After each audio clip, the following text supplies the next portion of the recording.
Comedy ഷോകളുടെ കാലത്തെ mimicry മത്സരം കാണികളെ ഒട്ടും തൃപ്തരാക്കിയില്ല. വർഷങ്ങളായി മിമിക്രി മത്സരവേദിയിൽ അരങ്ങുവാഴുന്ന ശബ്ദങ്ങൾ ഇക്കുറിയും വന്നുപോയി. ഇതാണ് ഹയർ സെക്കൻഡറി വിഭാഗം മിമിക്രി വേദിയുടെ പുറത്തു നിന്നുള്ള കാഴ്ച. ജനമിങ്ങനെ ഇടിച്ചു കുത്തി നിൽക്കുകയാണ്. വലിയ പ്രതീക്ഷയാണ്.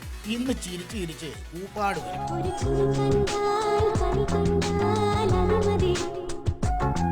തുടക്കം കസറി, നിറഞ്ഞ കയ്യടി. ചിരിക്കാൻ തയ്യാറായി കാണികൾ. ചിരിക്കാൻ സമ്മതിക്കില്ല എന്ന് ഉറപ്പിച്ച് മത്സരാർത്ഥികൾ. കേരളത്തിൽ ഇത്രയധികം ട്രെയിനുകളുണ്ടോ എന്ന് സംശയിച്ചു പോകും. അമ്മാതിരി ട്രെയിനുകളുടെ ഓട്ടമാണ്. വർഷങ്ങളായി പൊട്ടിവിടരുന്ന അതേ പ്രഭാതം.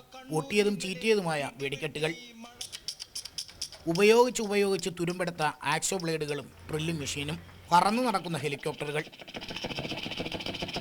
എന്നോ ചത്തു മണ്ണടിഞ്ഞ ദിനോസറുകൾ, പിറന്നു വീഴുന്ന കുഞ്ഞുങ്ങൾക്കാണെങ്കിൽ കൈയും കണക്കുമില്ല. പ്രധാനമന്ത്രി നരേന്ദ്രമോദി അടക്കം പുതിയ ശബ്ദ സാന്നിധ്യമായത് വളരെ കുറച്ചു പേർ മാത്രം. നിൽക്കണോ പോണോ എന്ന് മട്ടിലിരുന്ന ജനത്തിനോട് അവസാനം ഇങ്ങനെ ചോദിക്കാൻ തോന്നി.